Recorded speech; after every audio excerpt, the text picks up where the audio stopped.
seconds and counting. The guidance system will go in.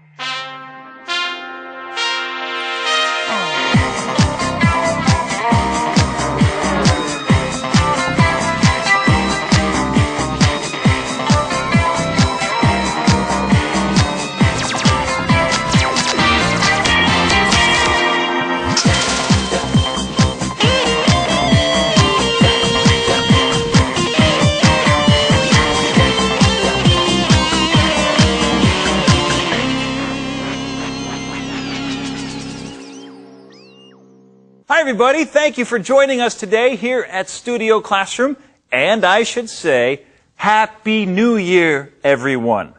Wow, it seems like yesterday that we just celebrated the beginning of 2010. So, how did you do with the New Year's resolutions you made last year? Were you successful in keeping them? You know, a recent study reveals that about 50% of the people who make New Year's resolutions, they feel confident that they will reach their goals. But of those people, only 12% actually achieve those goals. Only 12%. So, hopefully today's lesson will help that number to go up and so help more of you keep your resolutions. Okay. Time to open our magazines to page 12 and begin reading Get Smart This Year.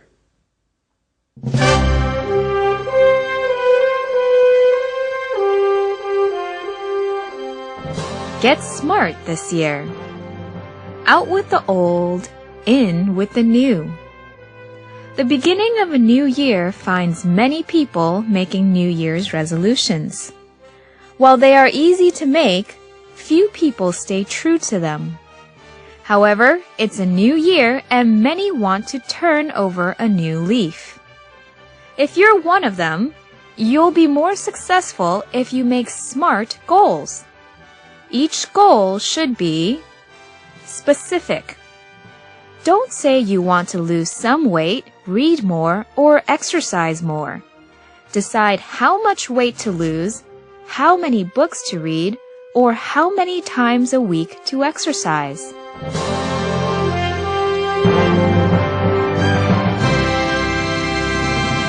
Hello friends, Happy New Year! Welcome to Studio Classroom Worldwide. My name is Chip. And I'm Chelsea, and we're so glad that you have decided to join us on this New Year's Day.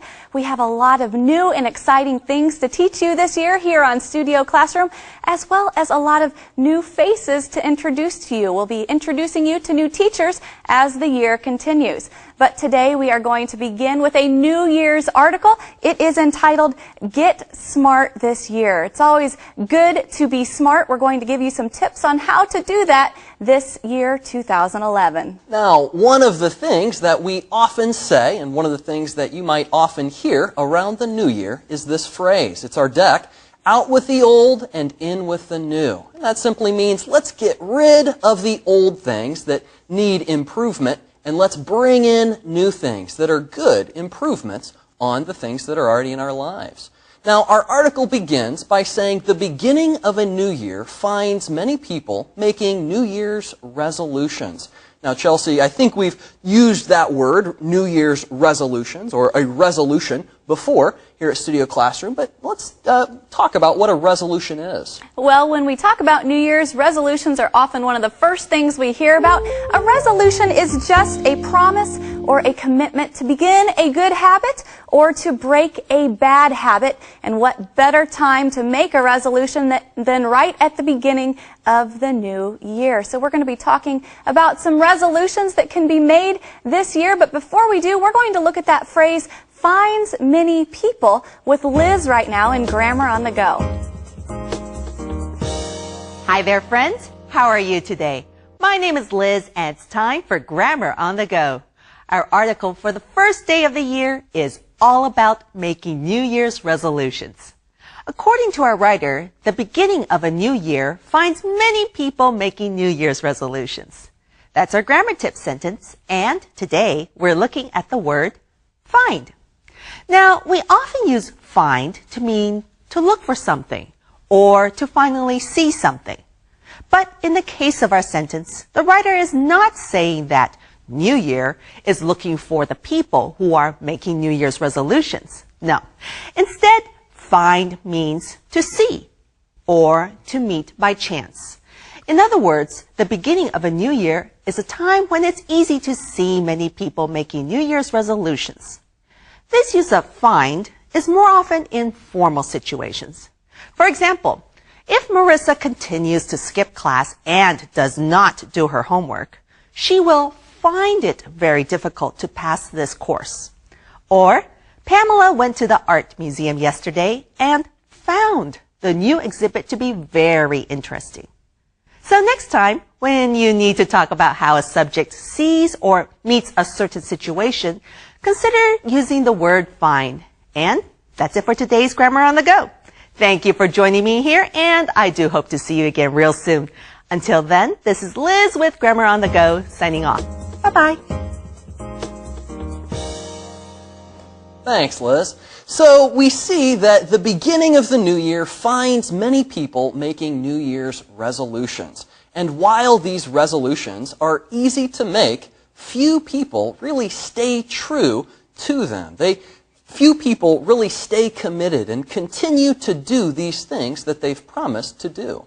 I have to admit, I'm one of those people. I've made many New Year's resolutions in my life before, but I have a hard time staying true to them sometimes, as many people do. However, it is a new year, and many want to turn over a new leaf. Now, Chip, this is an interesting phrase here, to turn over a new leaf. This might be one that our viewers have not heard before. Can you tell us what it means? Yeah, well, it's an idiom that means to make a new start. So if you're turning over a new leaf, then you're trying to make a new start and probably improve something in your life. And this is a very old phrase, and it comes from the idea of turning a page of a book. If you turn over the page that you have just read and you now begin reading a new page, that might be called, in old days, turning over a new leaf. Now, if you're one of these people who wants to turn over a new leaf in 2011, our text tells us that you'll be more successful if you make SMART goals. Now, each one of those letters in the word SMART is going to give us a tip on how you can make good goals and resolutions this year. So let's look at the first one.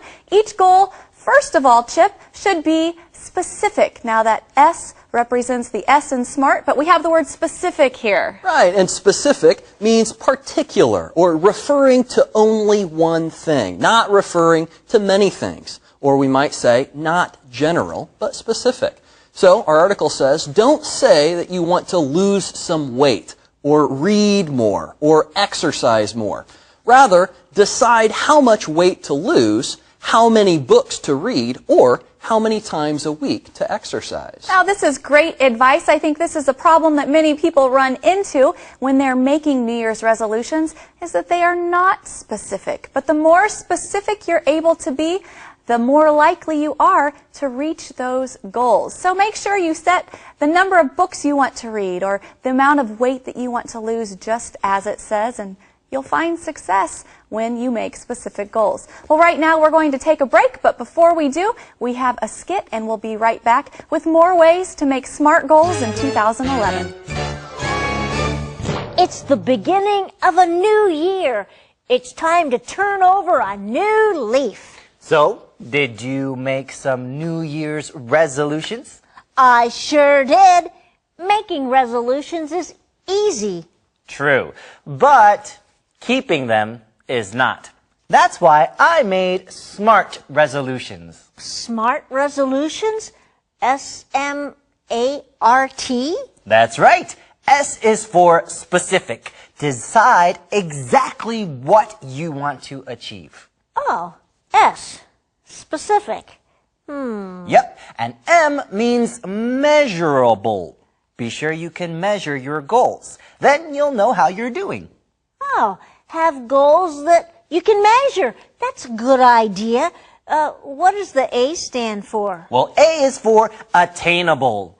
Don't set impossible goals. Attainable. Set doable goals. That's right. And R is for relevant. Write resolutions that are important to you. Oh, I like that one. R is for relevant. And T is for timely. Oh, timely. Always wear a watch. No, timely means you set deadlines. Decide how much time it will take to reach your goals. Hey, these are really good tips. SMART. You'll be more successful if you make SMART resolutions. Yeah, smart resolutions. Smart idea. See you around. Hey, where are you going? To rewrite my resolutions. These aren't smart enough. Well, good idea. Get a smart start to the new year.